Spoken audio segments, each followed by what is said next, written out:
let's get started. And I think there might be others who are joining. Okay, welcome, Kinam.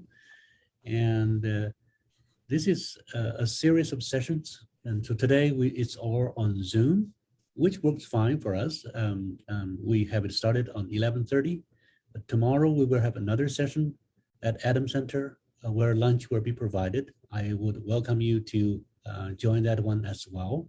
One of the things that we as staff members actually envy you is that you have this faculty renewal leave. We don't have those. But I know you're not doing nothing during this time. Maybe you are, who knows? But I know many of you actually produce wonderful work, and we want the rest of the campus to share this. Really thank you for joining today or for presenting today.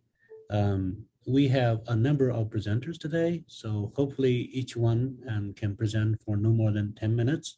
Alexander, you want to go to a class, so you will go first. And then Kelly also said she will go to a class later on. So I'll let the two of you go first, and then the rest will just follow. Well, take it away, Alex. Thank you so much. You're welcome. Thank you for organizing this whole thing, but I have something to complain about. The thing is that I'm going to speak tongues now. I will speak like a foreign language, which nobody will understand. Last time when I had my sabbatical, it was organized much better because I was giving my presentation to the physics, basically to the physics department. And there people could understand what I'm talking about. Here, it will be just because I cannot explain it in plain terms. So I will use like mathematical and physical terminology for that and formulas, and because otherwise it's just impossible to explain what I'm doing. So what I mean is the only people at ACU who can understand me are math and physics like professors and probably some graduates. Well, we don't have graduates in physics and math, but seniors probably. Okay, so let me start. So if you are recording that, then it's good because then those who want can listen to this talk later. So my project deals with certain mathematical structures related to the connection between classical and quantum mechanics, but it's more math than physics.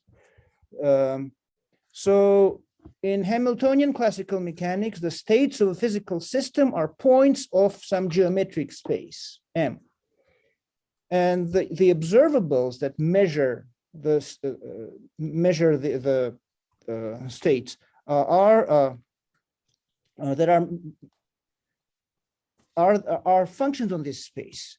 So a measurement of a given state X by an observable F is just the evaluation of the function f at the point x, which returns the numerical value f of x. So if we measure like the velocity or momentum or the coordinate, the corresponding observable will return a number. In quantum mechanics, it's much more confusing because the states are one-dimensional subspaces of a Hilbert space, or a vector space. And the observables are given by some linear operators. And because of that, the result of a measurement is random. So for that, you should use the so-called spectral theorem. So when you, instead of getting a specific value, you get a probability distribution that describes what is the probability of getting a specific value. So you can get many different values which show up at random according to a certain probability distribution, which is encoded in this observable, in this operator. So quantum mechanics is very confusing, and even now, when people use quantum mechanics to produce like iPhones, they still don't understand how it works. They know that it works, but they don't understand how. So what is a quantization? So the world that we observe with our like naked eyes is classical, but quantum mechanics is everywhere. So how are these two like ways of seeing the world, how are they connected with each other? So this goes through the process of quantization. So if we start with the classical system, sometimes we can produce the corresponding quantum system, which describes the same world, but in quantum terms. So given a classical theory, quantization attempts to define some quantum theory in such a way that certain analogies between the classical theory and the quantum theory remain manifest. So in general, there is no exact recipe for quantization. According to the correspondence principle, the classical theory can be recovered not from one quantum system, but from a family of quantum systems parameterized by some small number. And as this small number approaches zero, these quantum systems kind of condense to the classical system, which we observe like the usual way. So thus, we have a fixed classical manifold M, a family of Hilbert spaces parameterized by the small number h, which in physics called the Planck constant, but in physics it's a constant, but in mathematical descriptions it's used as a small number which is infinite, like an infinitesimal. It can be driven to zero. And then we should have a mapping that relates to classical observables, the corresponding quantum observables. So it's a mapping that maps to a function, maps a function on M to some operator on the corresponding Hilbert space. So it's a mapping that maps a function to an operator. So using this mapping, so operators form an algebra. You can multiply them, like matrices can be multiplied, and the order of the product matters. So like if you multiply two matrices A, B, and BA will be different matrices. Well, when you multiply functions, F times G equals G times F. But if you use this correspondence between functions and operators that is given by this quantization mapping, then you can pull back this non-commutative product of operators to functions, and it will be a new product on functions. So like, which is denoted by star sub h. Then we should have a nice behavior of this product as h goes to zero. So as h goes to zero in the first order of magnitude by h, you should get just the usual product of functions, but the rest is non-trivial. So this is it's called an asymptotic series. So using this asymptotic series, you can produce an algebra of formal asymptotic series, which is governed by the same operators that are here. So this is the so-called star product, and the star product defines some kind of quantization of the classical phase space M. It's called a deformation quantization. So this is the main subject that I study, I do research in. So one of the quantization models is the so-called Beresin-Toeplitz quantization. For this quantization, the space of the quantum space is the image of some certain projection operator from the space of functions on M. So it's a part of the space of functions on M. So it projects. So if you start with a function on M, the projector will take you to a subspace of that space. And it is called the Bergman projector. So then this is how we produce the quantum observable corresponding to the function f. We take a function g multiplied by the function f and apply the projector. So thus this returns us to the space H. So if G was from the subspace H, this whole thing is again from the subspace H, though F is not. F is a general function on M. So this projection operator defines quantization because we have this classical to quantum correspondence between classical observables and quantum observables. So according to the correspondence principle, the classical mechanical system on M will be recovered from a family of such projectors parameterized by the small number h. And they are given by oscillatory integrals. So the integrals where this exponent violently oscillates as H approaches 0. And because of that, we get all these wave type phenomenon. Like, you know, that light is a particle of light is a particle and it's a wave simultaneously. So all that mathematically is expressed in terms of these oscillatory integrals. So when H goes to 0, the phase function should have such an asymptotic expansion. And this is its leading term, so it's very important part of it. So in my during my sabbatical leave, I obtained a geometric description of this leading term, which so far has not been described in the literature. So I don't know, I sent my manuscript to the Journal of Symplectic Geometry, and now I keep my fingers crossed because I don't know what the reaction of the referees will be. So it's still uncertain. So I don't know what's going to happen. So this is the end of my talk. I can't hear thank you. Okay, thank you, Alex. I really wish I have the ability to appreciate the greatness of this, but obviously that may take many, many years of training. But I appreciate your talk. Before we proceed, I would like to mention that if you have any questions for Alex or any other presenters, you can type in the chat, or we can have some time towards the end so that we can proceed more efficiently.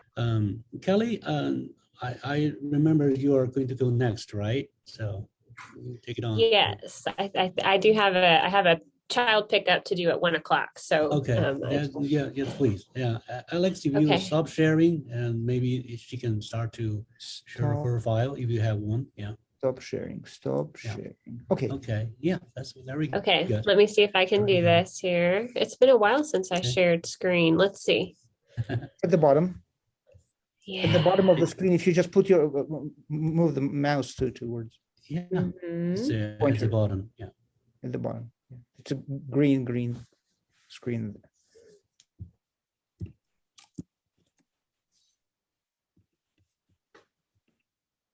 Yep.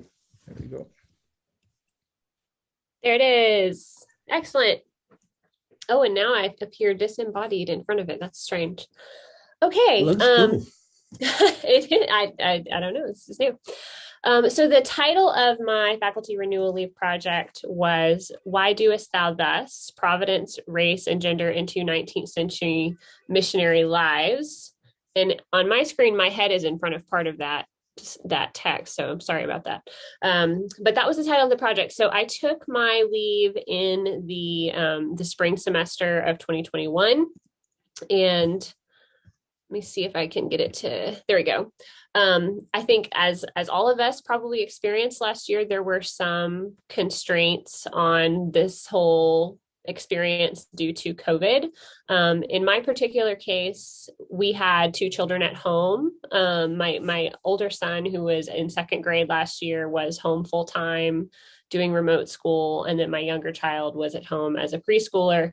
And because I was not teaching, and my spouse, Jeremy, who is a lit professor here at ACU, was teaching, I pretty much taught remote 2nd grade during the spring of 2021.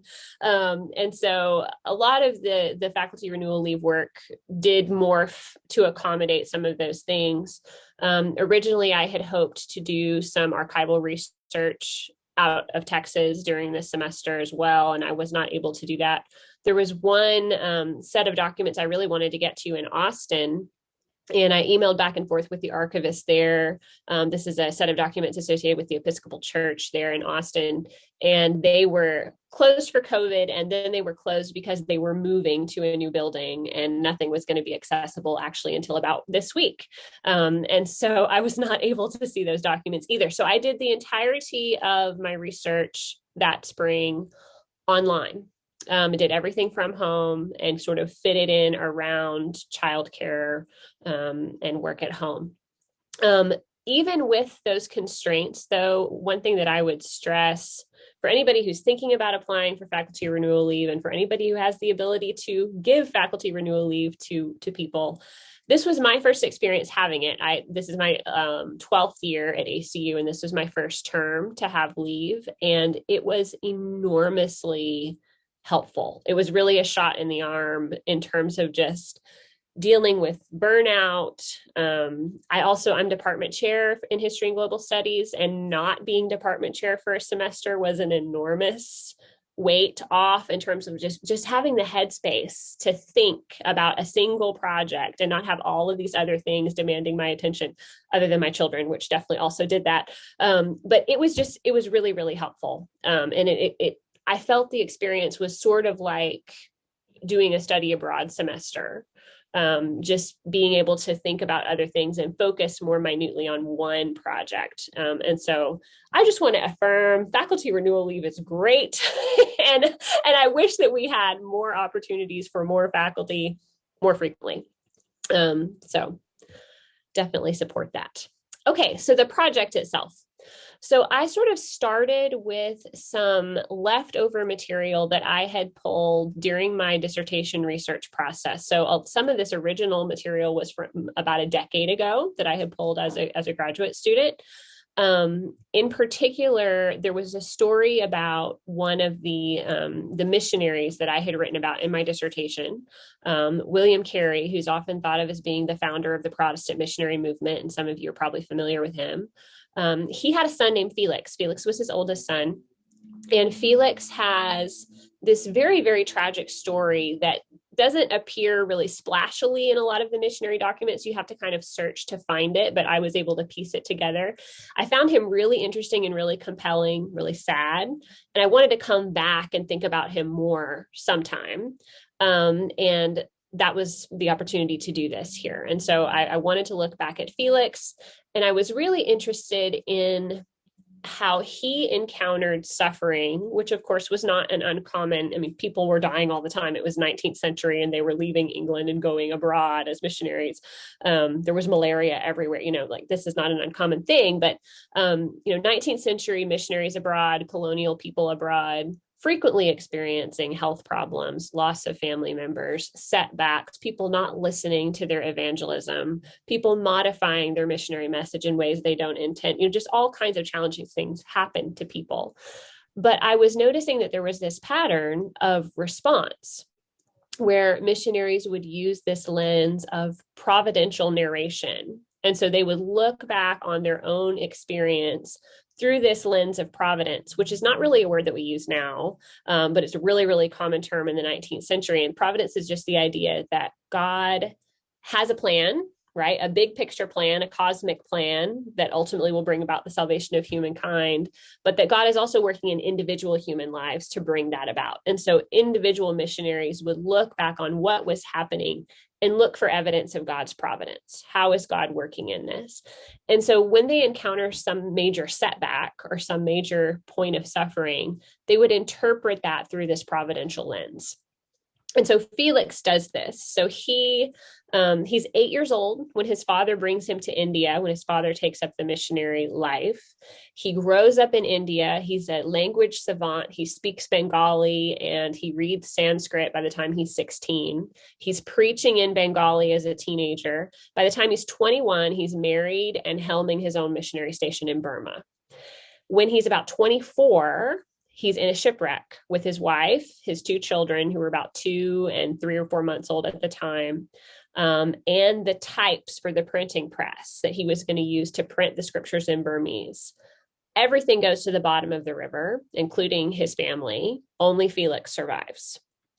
And his response to this experience is, he uses this phrase, "Why doest thou thus?" And he frames it as, you cannot say to the Lord, "Why doest thou thus?" You just have to trust that God is going to work. And so I just want to be an instrument in his hands for his service. And so he has this almost reflexive providential response to that experience.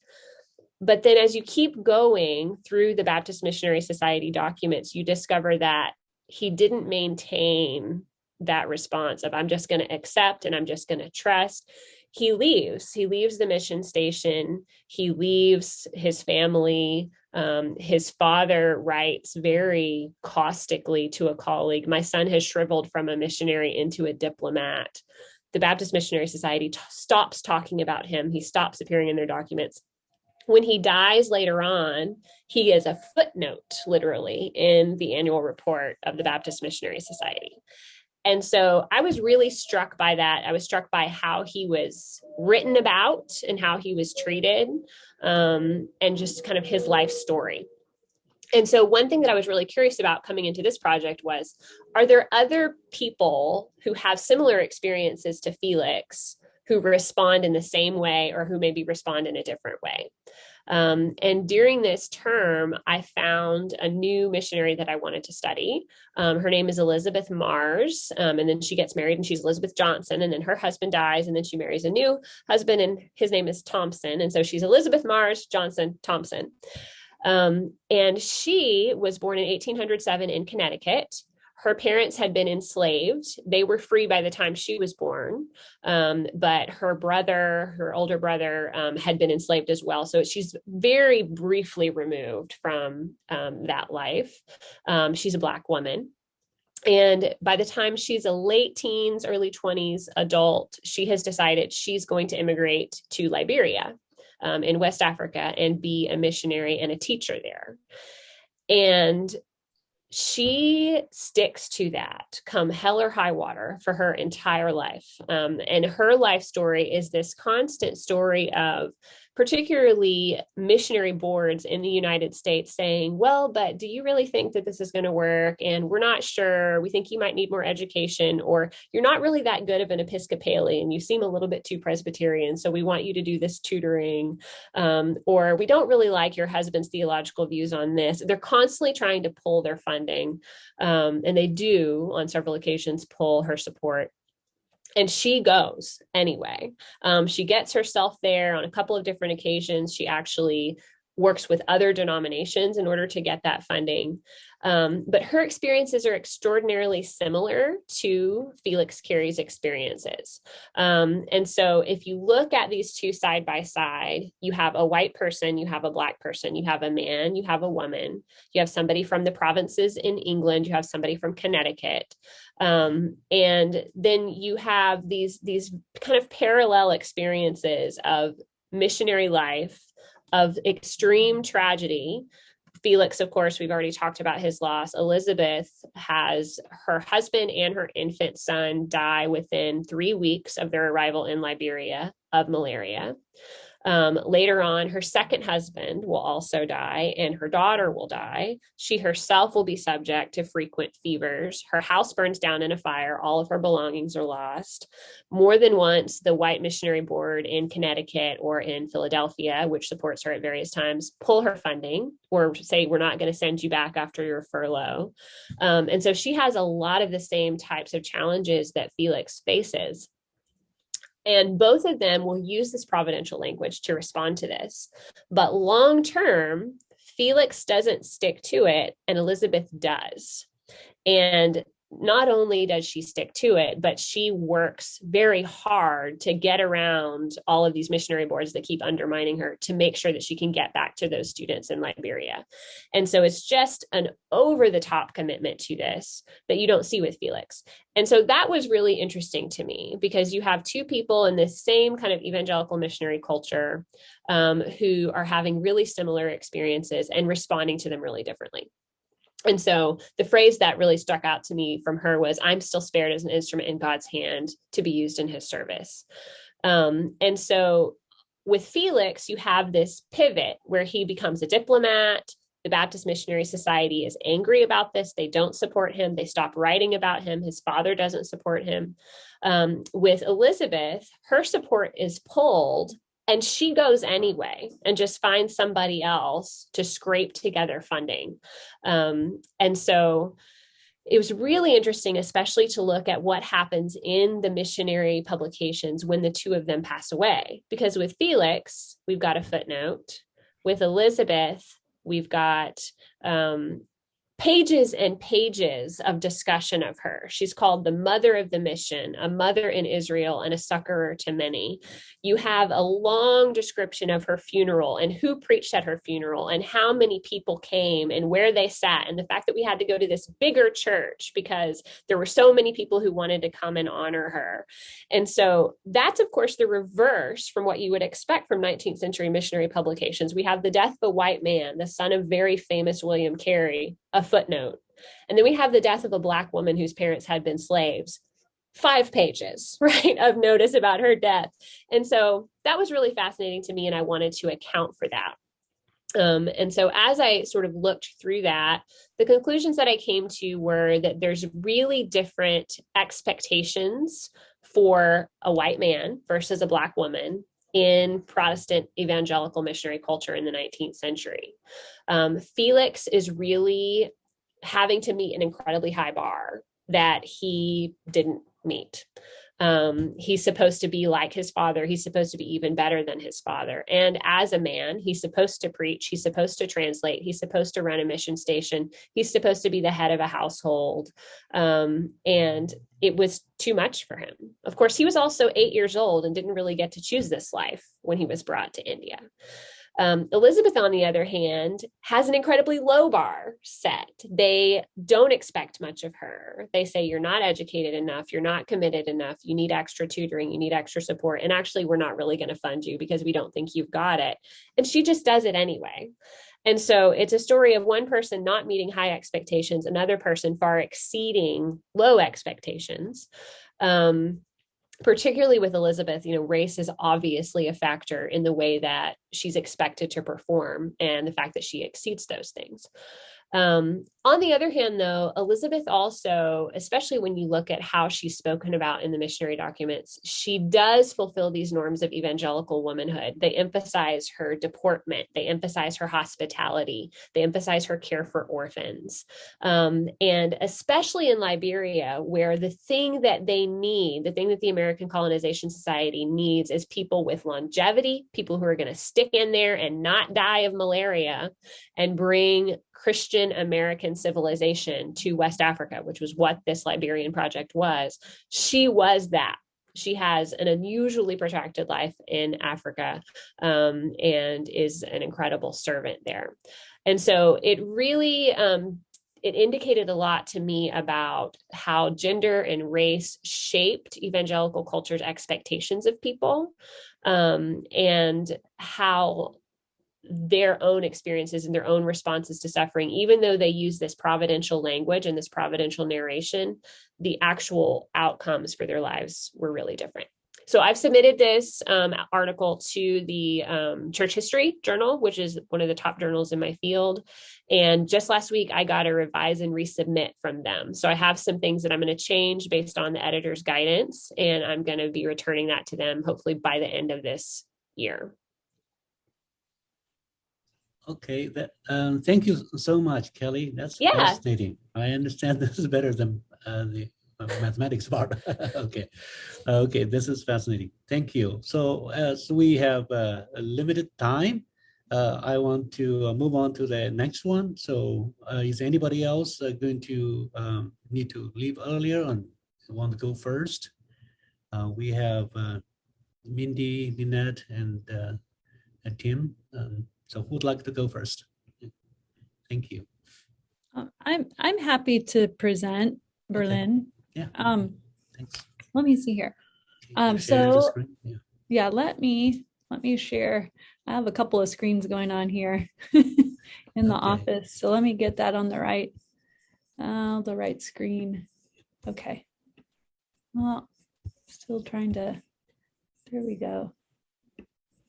Okay. Oh, sorry. Okay, maybe I'll just, well, it's not cooperating. Here, I'll fix that. I'll unplug that screen. There. Now I should be able to pull it up from here. Okay. I'm going to share my screen with you so you can see the presentation. There we go. Okay. Mm. There we are.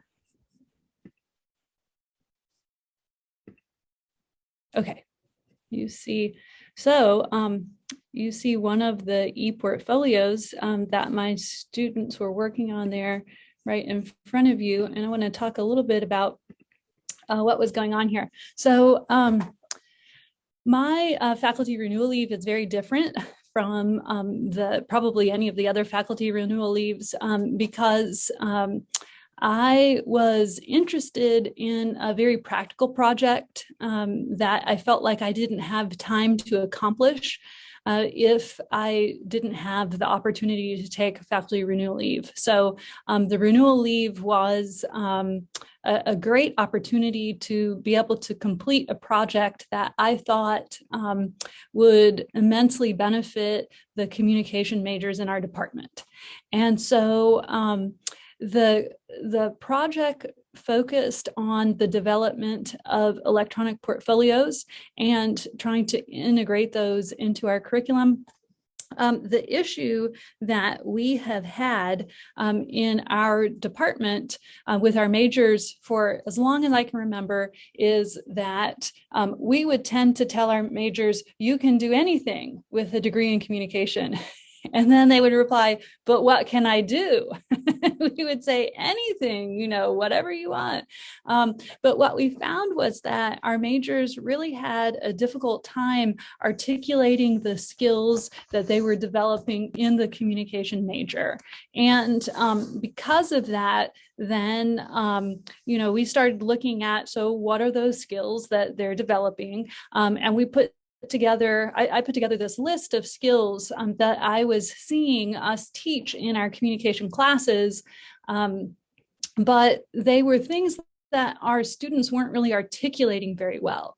And for example, when I would teach the interviewing class, one of the questions I would ask them to answer was, why should I hire a communication major? Right, in an employment interview.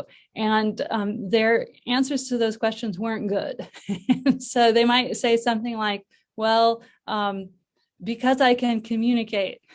And so I thought that this would be a good opportunity to help them be able to answer these kinds of questions. So I put together a faculty renewal leave proposal that focused on the design and integration of an e-portfolio throughout our curriculum in communication.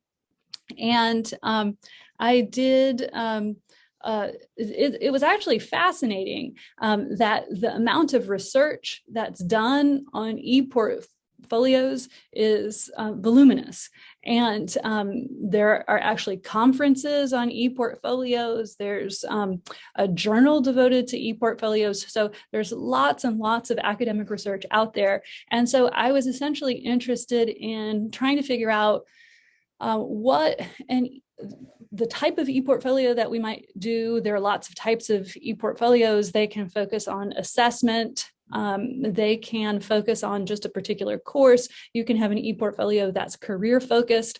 And because of the problem that we're facing in our department, I decided to focus on an e-portfolio that would be career focused.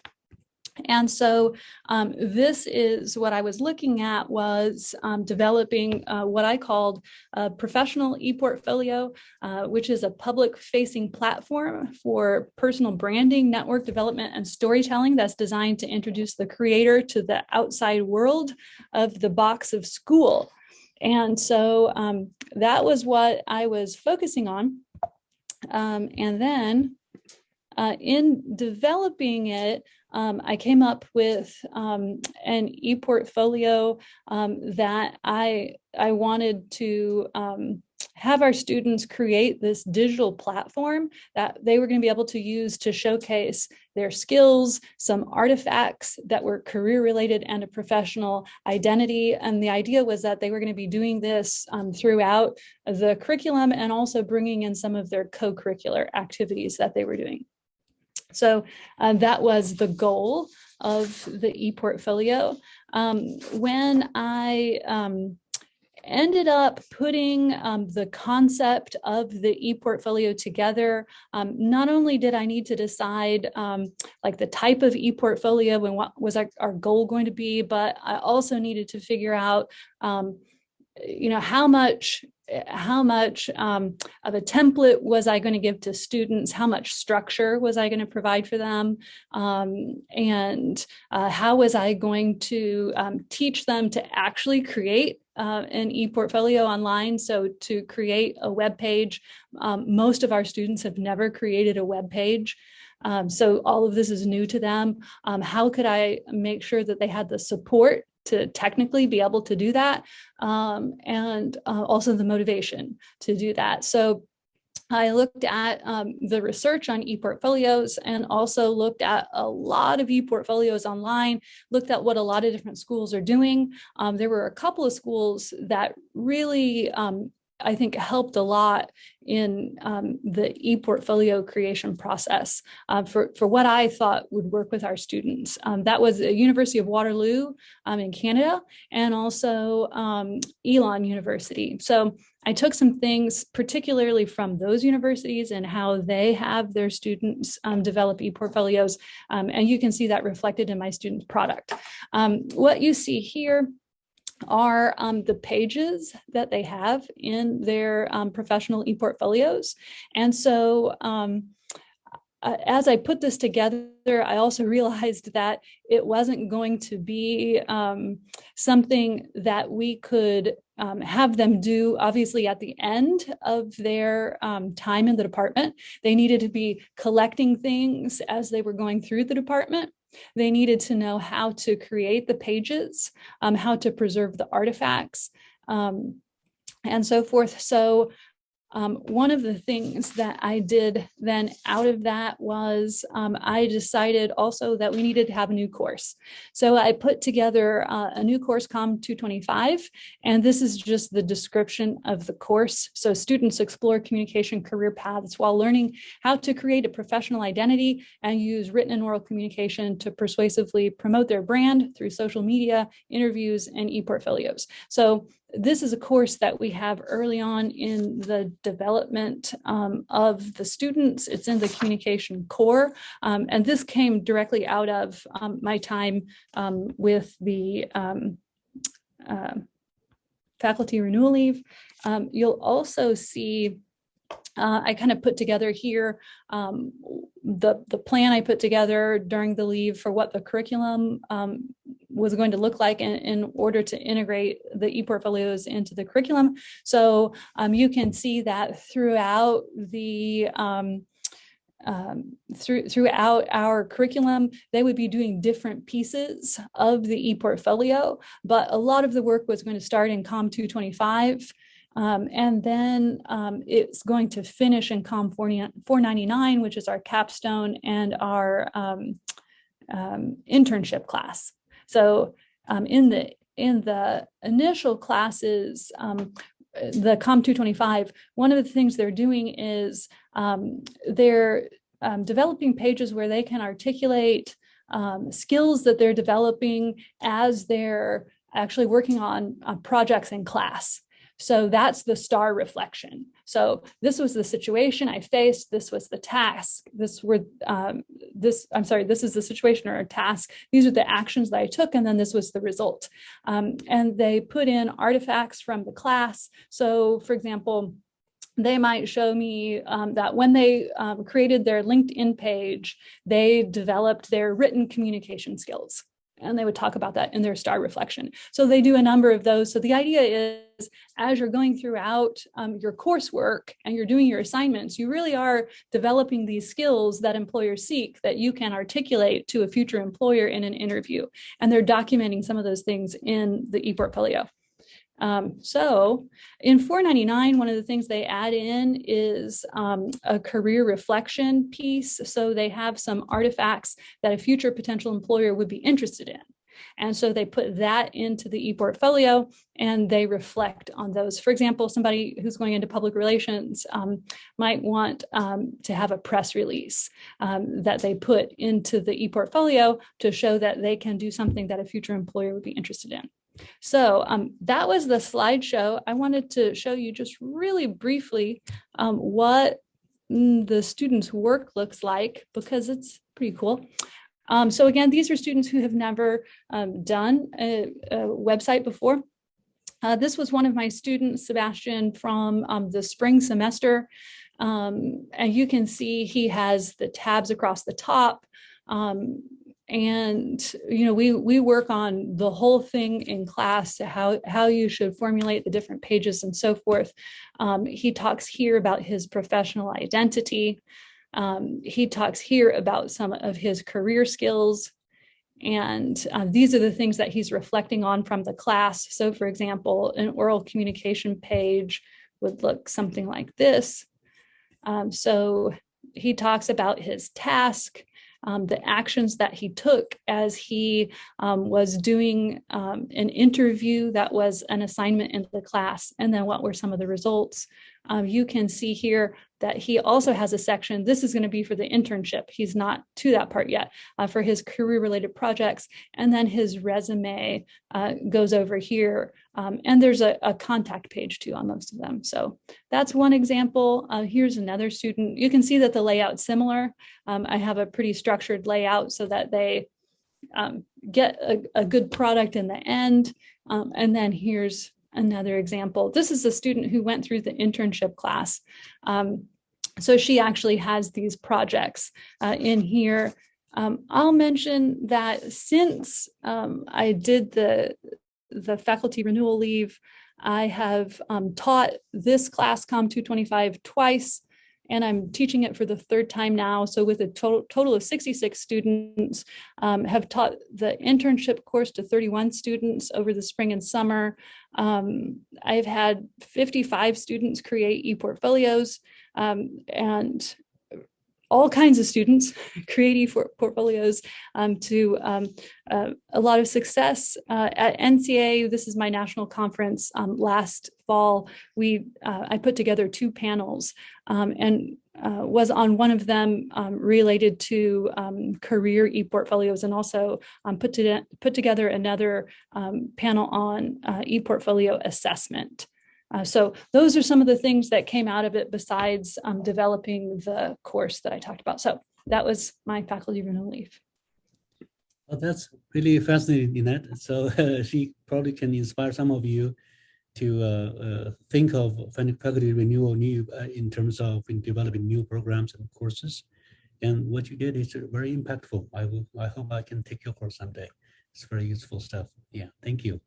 So we have Mindy and Tim left. So who would like to go first? It's up to you.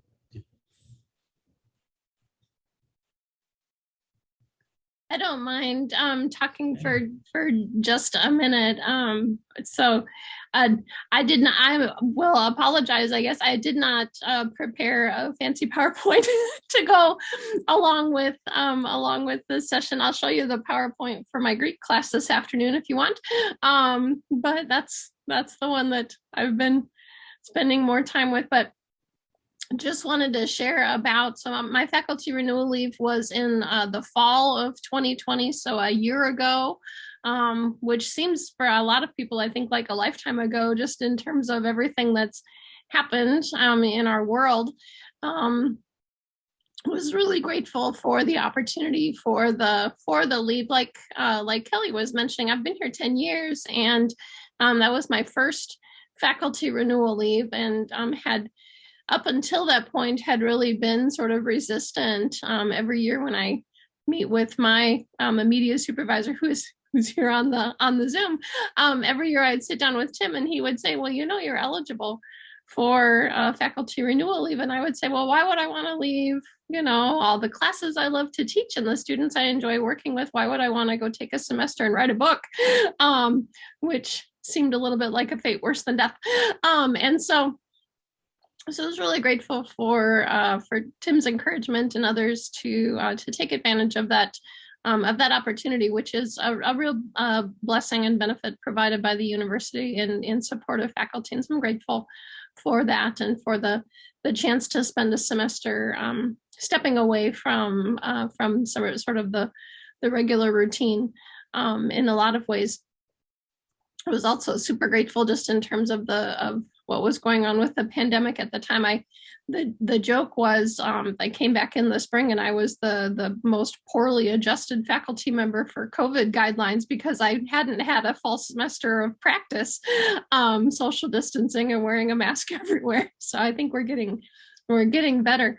But in terms of my project, so I was working on a book thinking about exegesis.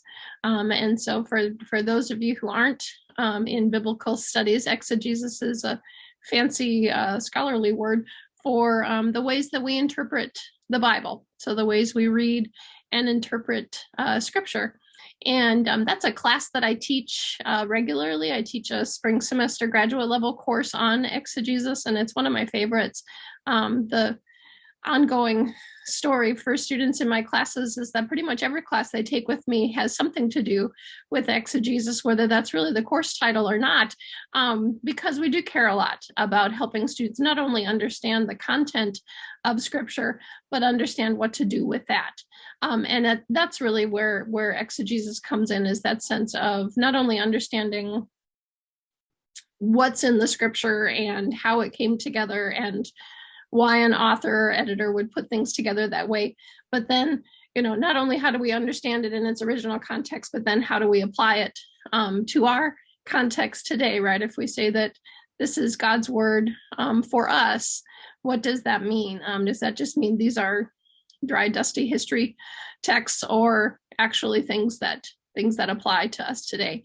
And so I love helping students and churches think through the ways that we read the Bible, and maybe some of the approaches to interpreting scripture, which would be more fruitful than some approaches that have maybe been used in the past. And so I wanted to take some of the material that I use in that class regularly, but to put it into something that would be very accessible to churches.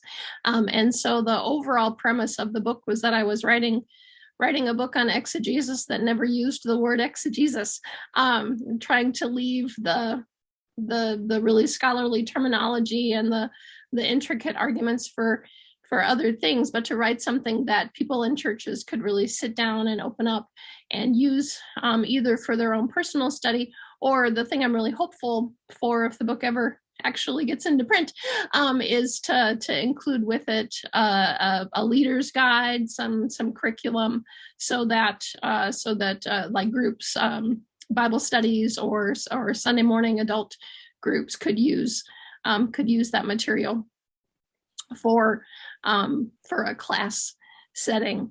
And so was really grateful for the Faculty Renewal Leave for the opportunity to focus more specifically on that material. That's been a kind of on again, off again project in my life for a long time. And so helping to provide some focus space for that. Unfortunately, in the middle of the Faculty Renewal Leave, I lost the publisher who had promised to publish the project when it was done. And that threw me off track for a little while. That was something I was not at all expecting and really struggled with. And I'm pleased to report since then that I have received an offer of publication from a different publisher, one that will hopefully provide a little more a wider audience, perhaps. And so something that I'm working towards, hoping to finish maybe over Christmas break. Hope springs eternal. But so it just really helps the different chapters having to do with, why do we think the Bible is so important? And for those of us who claim the Bible is God's word, how were we taught maybe in our growing up to read the Bible, and maybe those methods or those approaches are not as useful for certain texts. And then I suggest an approach to reading scripture that places a heavy emphasis on Christ as the lens through which we read scripture. And then I have a couple of chapters that give some examples of ways that you might use that approach to come at some of the maybe more difficult passages to understand in the Bible. And then another chapter that looks at that approach through topics. What does the Bible say about money? What does the Bible say about race? What does the Bible say about gender? So trying to help provide examples for that. Well, thank you, Mindy. You choose a good time to be having a faculty renewal leave during the pandemic, and most of you, yeah, good choice. And I actually like the idea that you wrote a book during this time. Actually, I have another book idea for you, Mindy. Leviticus. Okay, write about this, because lots of people do their 1 year Bible and then they come to Leviticus, then they stop. So maybe you can help break that barrier there. So anyway, I know. Thank you. I'll add that to the list. Okay, maybe next faculty renewal leave program. Yeah, thank you, Mindy. And Tim, so you want to go next? I have read about 200 pages of Mindy writing about Leviticus 19 since I've read her dissertation. So she's got about 200 pages in Leviticus already. There we go.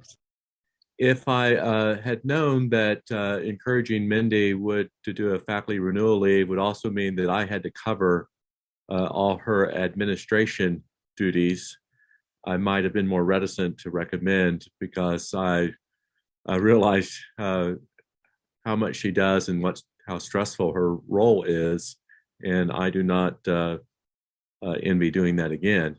So glad for her to return, so that I no longer had to cover her administrative responsibilities. In 2010, I was given a faculty renewal leave, basically to write a book. When I came on board in '98, Lynette, you might find this interesting. Our DMin research course was being taught primarily by Paul Lakey and Carly Dodd, because there wasn't really anyone in biblical studies over here that had training in social science research.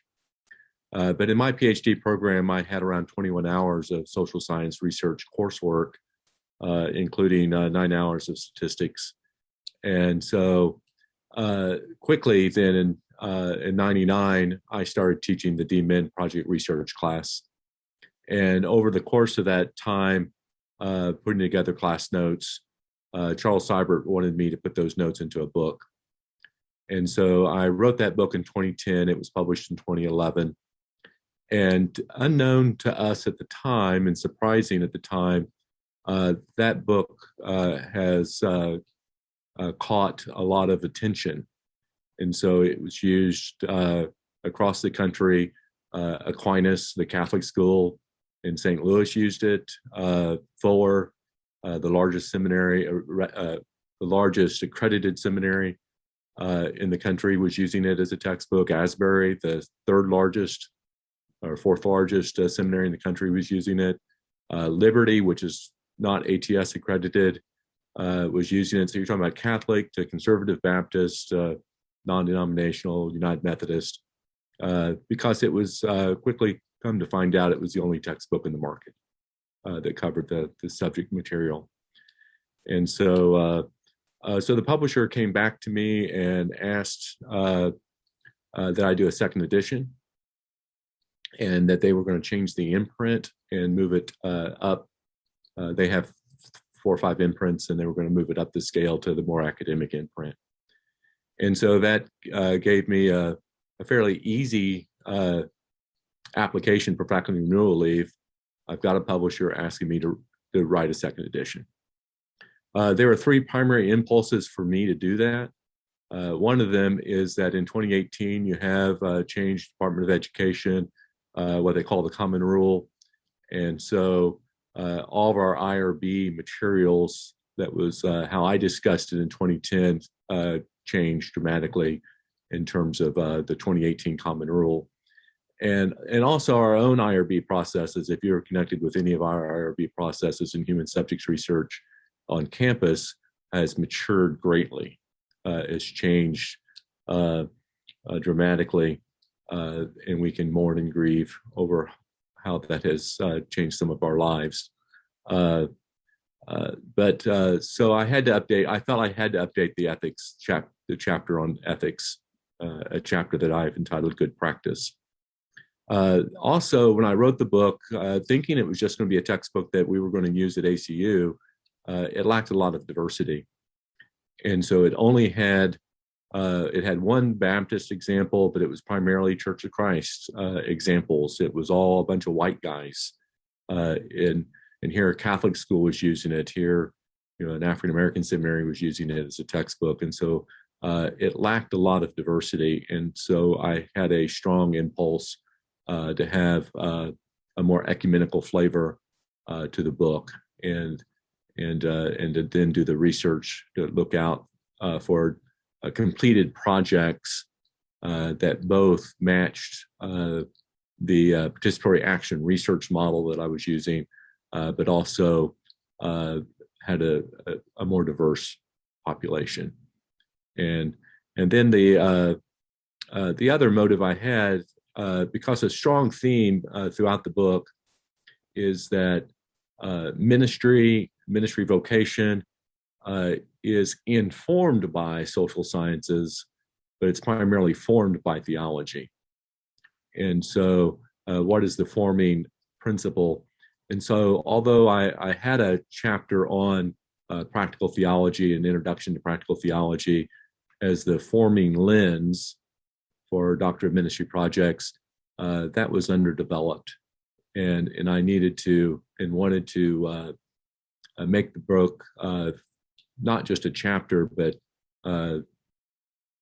thoroughly integrated with practical theology throughout.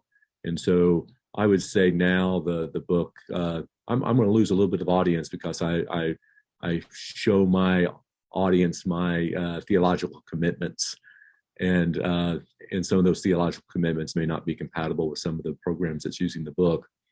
But I wanted the book to reflect my theological commitments more, and so it has a six-fold paradigm of how I understand practical theology, and I try to let that six-fold paradigm be seen throughout the fingerprints of even when I'm talking about interviewing or talking about observations, or I'm talking about focus groups, or so on and so forth.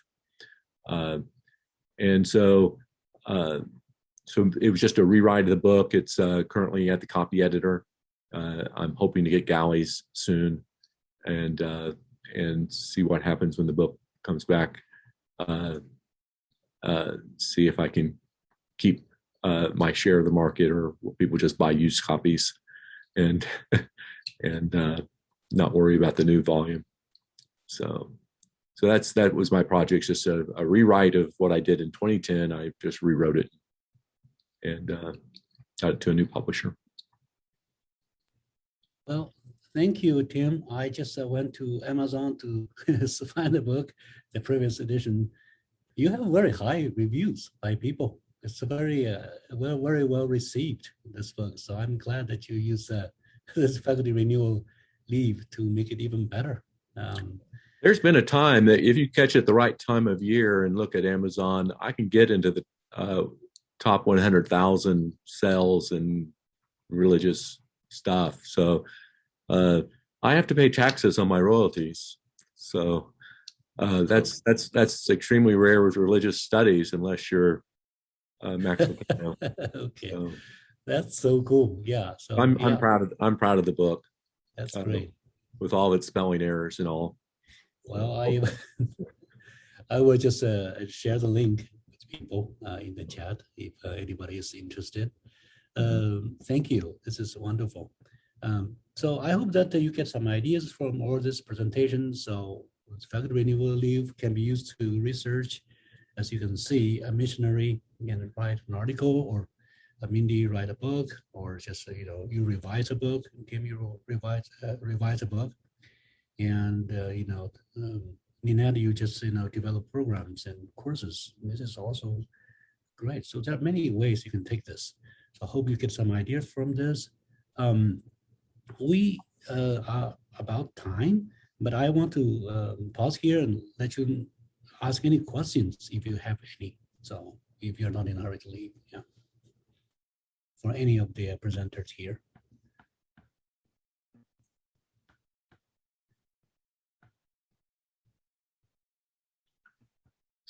So Lynette, you are using, I saw in terms of the electronics, you're using the web something or other. We have an ePortfolio. We just used the Canvas ePortfolio site. Prior to that, we used, what was it, Jeff, that we used prior to Canvas. So, we use some of these tools that are kind of designed for ePortfolios, but you're creating web pages from blank without some type of, is that correct? And just talk to me about the programs you're using. Yes, so we use Wix. So it's an online software that can be used to create web pages, and so there's a lot of research that has to do with the type of platform that you choose. And so I ended up going with Wix for several reasons, but probably the biggest two reasons are, number one, that students can take it with them, that they own it completely. So if students do things in Canvas or WordPress, sometimes it's difficult for the students to transport it when they finish. And since this is a career ePortfolio, I want them to take it with them and to show it to future potential employers. The second thing is that Wix web pages are really easy to build. It's very user friendly, and they have, if I ever have a question about something, I just type it in my question and up pops the answer. And I mean, I tested it before I used it. I created one for myself, and I figured if I could do it, then my students could do it too. It's also free. So there were some advantages.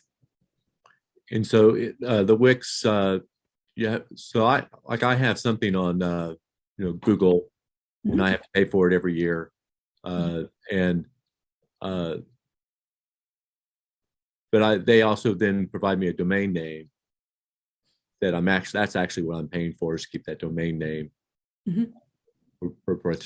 proprietary. So is there just a domain name or something like that with Wix, or it's just? Yeah, so if I can, let me see here. I think I can show you real quick if I can share my screen again. If we're all covering everything. Let me see. Do I still everything you want to show on Zoom, it's being covered by something. Oh, and now I'm not seeing my students. No. Here, no. Yeah, you can start a new tab. Oh, here it is. Okay. Yeah. So you see here, so what happens, you see up at the top, this is, so the student was able to customize it to this extent. Okay. And the URL, and then it does have this up at the top. So it has the advertising for Wix. So all of the pages are like that. You see that Katie, she just used her email address up here, but you see Wix is up here. But that's really the only thing. I think, what was it? I looked at it. You do have to be careful, because sometimes the type of software you use allows ads to pop up, and like weird ads will come up, and you don't want weird ads, obviously, if the student's sending their ePortfolio link to somebody. So my thought is that mostly my students at this point are giving their link to someone. I'm not assuming that they're going to come up in results with Google. So they're putting it on their resume, they're putting it on their LinkedIn. They could put it in a cover letter. There are things that they could do with it in an email. So yeah, I don't know if that answers your question, but yeah, no, that's good. Yeah, and it's very simple to use. There are some other ones. Weebly is one, but of the ones that I looked at, I thought Wix had the least intrusive ad from Wix and other things, and yeah, it didn't look weird, I thought. So that's what I went with. Yeah, Google doesn't do ads, but I have this purchase domain name, whatever, that I guess in some ways I'm paying not to have ads, but Mhm. I'm just thinking about how long do I actually want to, every time that bill comes up every month, right? Not every month, but every year, annual. You have the royalties to pay for it, right? So, okay. So it's all good. Homileticalsensings.com, by the way. Okay. Okay. That's cool. I actually I purchased a domain name too, but I link it to WordPress site, so you can actually redirect. Okay, this way. Usually that's how it works. You can redirect to any place you Yeah. like. Yeah. So that's mine really actually cool. does redirect to the ACU WordPress Okay. because I built it there and had too much stuff there to have to want to move it all to Google, but it just links it to WordPress. That's fine. That's fine.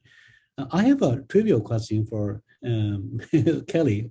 It's I don't know how you just put yourself in front of the PowerPoint. I think it's very cool that you do that you did that. Yes. I have no idea. I've never seen it do that before. I don't know why it did it this time. I don't know if it updated. I use a website. Sometimes it helps me to do that. It's called it's very strange, called MMHMM. You can actually, for instance, if you don't want to share the bigger screen, let me see whether I can just share this with you quickly. It's pretty cool. Okay, let me just show you my camera. You see that? So it's changed. There's a cat, so that makes things work better. So if I just want to put a QR code for people to scan, so that's possible. If I just want to share something with people, I can make it shoulder, full screen, and I can disappear if I want to. Just show that. So anyway, I just saw that. I'm wondering if you are using the same thing, but somehow I have the logo in the corner and you don't. Okay, anyway, you just magically find something that doesn't cost anything. So that's good. That's good. If you hit shared screen, I don't know if it would work, but if you hit shared screen and you hit advance at the top, you can put slides as virtual background. Okay. I don't know if that's what she did or not, but that's because I've never done that. So okay, yeah, that's so cool. Yeah, we have another sessions lined up tomorrow where you also hear from others about their cool research. And I would encourage you to join if you have time. And I really always feel fascinated by the things that you do. And it's a good time, a good opportunity for me to get to know a little bit more about you and the things that you're passionate about. And I'm sure that other participants feel the same that way. Well, thank you everyone for participating today. And as I said earlier, I will also I have also recorded this session, and I will provide you with a link if you want to watch anything later on.